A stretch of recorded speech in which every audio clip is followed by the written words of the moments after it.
पग पग पर कैसे कैसे आपको व्यवहार करना है, ये इस्लाम में मौजूद है। दुनिया में जो इस्लाम तेजी से बढ़ा वो इन्हीं आदर्शों की वजह से बढ़ा, इन्हीं अपने अखलाक की वजह से बढ़ा, तलवार के जोर पर नहीं बढ़ा। लोग कहते हैं, हम लोगों ने पढ़ा, तमाम हमारे हिंदू भाई सोचते हैं कि इस्लाम तलवार के जोर पर फैला। मोहम्मद शहाबुद्दीन गोरी सन 1192 में इस दिल्ली के तख्त पर बैठ गए थे। तब से लेकर औरंगजेब के बाद तक 550 साल लगातार हुकूमत की। 550 साल सुनने में ऐसे ही लगा, लेकिन कितने होते हैं जरा इसका अंदाजा लगाइए कि 200 साल कितने होते हैं। 200 साल पहले आपके दादा के दादा के दादा के दादा यानी 8वीं पुश्त के पुरखे मौजूद थे। पिता नहीं, दादा यानी ग्रैंडफादर।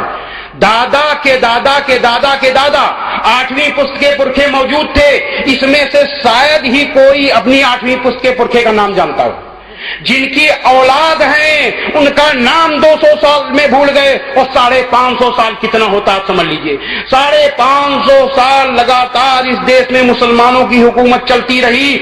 मुस्लिम बादशाहों के मुंह से निकला शब्द कानून था, वो किसी संविधान से नहीं बने थे, जो मुंह से निकल गया वही संविधान। इसके बाद भी 550 साल की लगातार हुकूमत के बाद जब इस देश में अंग्रेज आए तो मुसलमानों की संख्या केवल 20% थी, केवल 20%। अगर इस देश में तलवार के जोर पर इस्लाम फैला होता तो एक भी हिंदू न दिखाई देता, सारे के सारे मुसलमान होते। कोई रोकने वाला नहीं था उनको निरंकुश शासन था। लेकिन ऐसा नहीं हुआ। ये अंग्रेजों की डिवाइड एंड रूल की पॉलिसी की वजह से इतिहास लिखाया गया।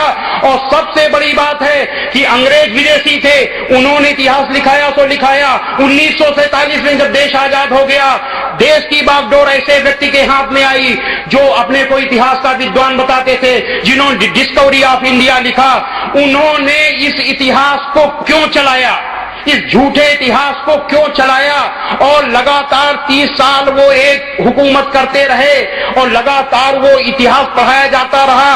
आज भी पढ़ाया जा रहा है। मूल आजादी के बाद के 64 सालों में से 58 साल, 59 साल, लगभग 59 साल ये सेकुलर इस देश में हुकूमत करते रहे और मुसलमानों के वोट पर हुकूमत करते रहे सेकुलर। इसके बाद भी इस इतिहास को क्यों नहीं बदला गया? ये बहुत बड़ी चाल है जिससे कि जो गैर मुसलमान बहुसंख्यक हिंदुओं के बच्चे मुसलमानों को अपना दुश्मन समझें, उनको अविश्वास की नजर से देखें, उनसे नफरत करें, उनके साथ बैठने के लिए, उनके साथ जुड़ने के लिए तैयार न हो। मुसलमान कमजोर रहे और कमजोर रहकर इन लोगों की बैसाखी बना रहे, इन लोगों के सहारे रहे। इसलिए बहुत बड़ी चाल थी डिवाइड एंड रूल की पॉलिसी। अंग्रेज चले गए, लेकिन पॉलिसी को इस देश के सेकुलर लोगों ने पकड़ लिया और मुसलमानों के जज्बातों को भड़काकर मुसलमानों के जज्बातों से खेलते रहे, हुकूमत करते रहे, और इस देश का मुसलमान उनकी इस चाल में फंस गया। सबसे बड़े दुख की बात है। तो औरंगजेब, बात अधूरी रह जाएगी अगर औरंगजेब का नाम नहीं लेंगे। औरंगजेब को सबसे ज्यादा बदनाम किया गया। अभी हमने कुरान मजीद की आयतें सुनाई, कितने उच्च आदर्श हैं। औरंगजेब इतिहास के जितने भी बादशाह हुए हैं उनमें एकमात्र ऐसा बादशाह था जो अल्लाह के आदेश से डरते सब थे, लेकिन औरंगजेब थर थर कांपता था अल्लाह के आदेश से।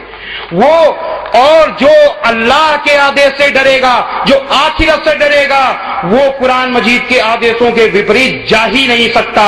तो ऐसा औरंगजेब, क्या जो कुरान मजीद के हमने आदर्श बताए, क्या वो निर्दोषों पर अत्याचार कर सकता था? और जो इतना आदर्शवादी था, वो उसका साम्राज्य आज के भारत से बड़ा था, इतना बड़ा सम्राट। और वो क्या करता था, टोपी सिल करके, कुरान लिख करके उसको बेचता था और बेच करके अपना खर्चा चलाता था। इतने बड़े देश का सम्राट जो चाहता बादशाहों के बादशाह की तरह जो है ऐसे रहता, लेकिन टोपियां सिलकर कुरान लिखकर उसको बेचकर खाता, अपना खर्चा चलाता था। ऐसा बादशाह, अल्लाह से डरने वाला बादशाह इंसानियत के खिलाफ कुछ कर ही नहीं सकता था। ये केवल उस इतिहास की करामात है।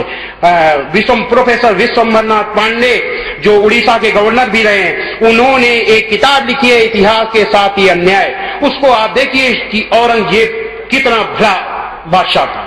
ये केवल गलत इतिहास पढ़ाया गया। खैर, तो ये तो हमने कुछ कुरान मजीद की आयतें बताई। हजरत मोहम्मद सल्लल्लाहु अलैहि वसल्लम ने क्या कहा, इसके बिना बात अधूरी रह जाएगी। हजरत मोहम्मद सल्लल्लाहु अलैहि वसल्लम ने एक बार कहा, अल्लाह की कसम वो मुसलमान नहीं, अल्लाह की कसम वो मुसलमान नहीं, अल्लाह की कसम वो मुसलमान नहीं।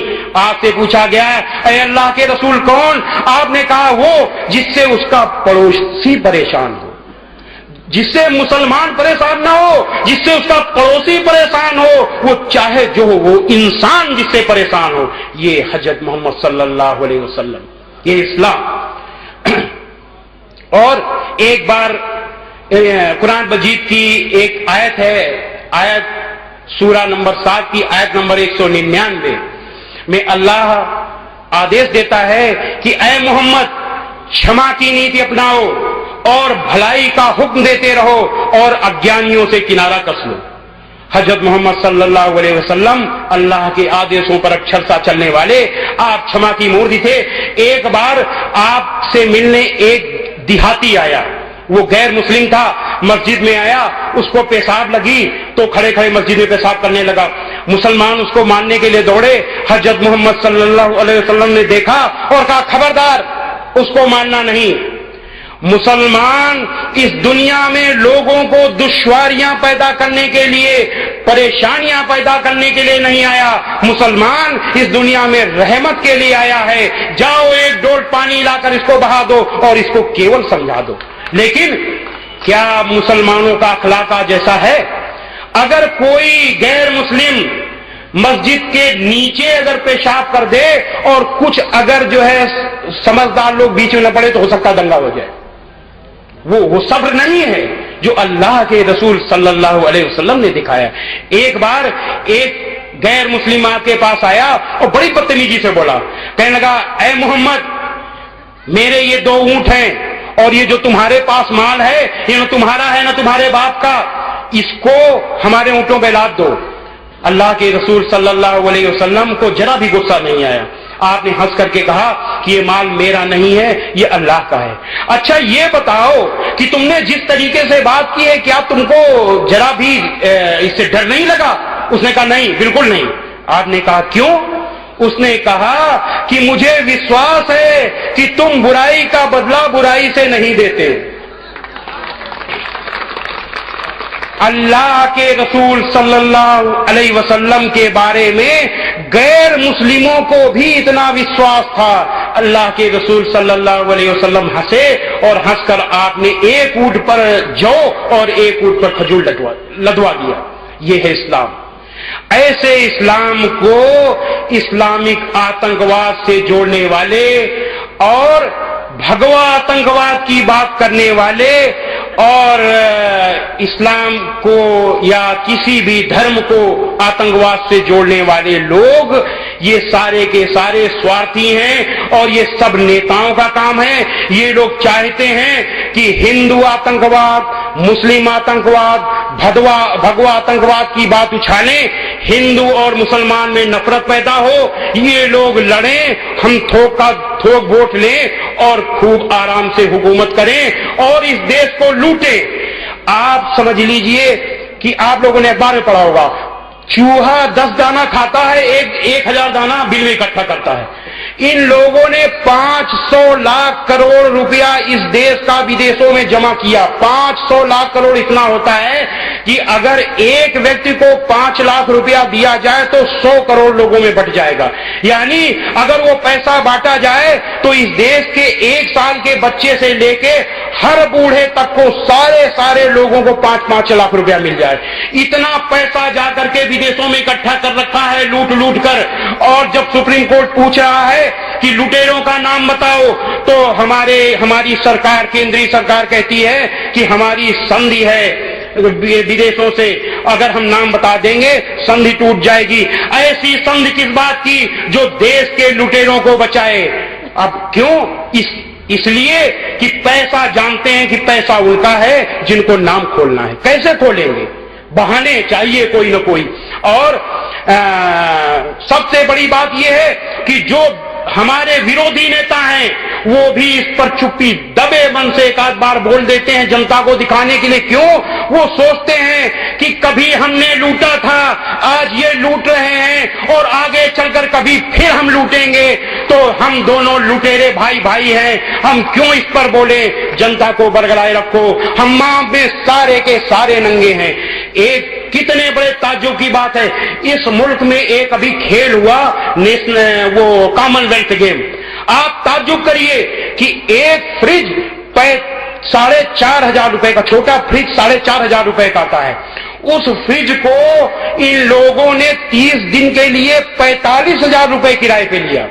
4,500 रुपए के फ्रिज का 30 दिन का किराया 45,000। यानी अगर ये खरीद लेते और 30 दिन बाद उसको बेचते तो कबाड़ में 2,000 का बिक जाता, केवल 3,500 लगता, उसके लिए 45,000 खर्च किया। ये एक मिसाल है, इतनी लूट चल रही है इस देश में। तो कहने का मतलब ये है कि हम लोगों को इस दिशा में सोचना चाहिए। ये कोई राजनीति की बात नहीं है, इंसानियत का गला घोटा जा रहा है। इस देश में गरीब गरीब होता चला जा रहा है, अमीर अमीर होता चला जा रहा है, क्योंकि लोगों को अल्लाह का डर नहीं है, परमेश्वर का डर नहीं है। तो हर चीज का एक ही विकल्प है, अल्लाह का डर। जिस दिन परमेश्वर का डर हो जाएगा उस दिन सारी की सारी चीजें सब अपने आप अच्छी हो जाएंगी। और ये नेता क्यों कहते हैं धार्मिक लोगों को कि धार्मिक लोगों का काम है धर्म का काम करना, इनको राजनीति में नहीं आना चाहिए। क्यों नहीं आना चाहिए? कि अगर धार्मिक लोग राजनीति में आ जाएंगे तो इन लोगों की छुट्टी हो जाएगी, राजनीति अच्छी हो जाएगी, ये गंदे लोग चले जाएंगे। इसलिए जब देखो तब स्लोगन उछालते रहते हैं। इनका क्या काम है? ये अपना धर्म कर्म करें, ये राजनीति इनका काम नहीं है। राजनीति क्या तुम्ही लुटेरों का काम है? राजनीति तब मर्यादित होगी जब इसमें धर्म का हस्तक्षेप होगा, चाहे वो इस्लाम हो या कोई भी सत्य धर्म हो। उसके द्वारा जब ये चलेगा तभी ये जो है ये धर्म, ये देश सुधरेगा और एक स्वच्छ राजनीति, एक स्वच्छ देश बनेगा।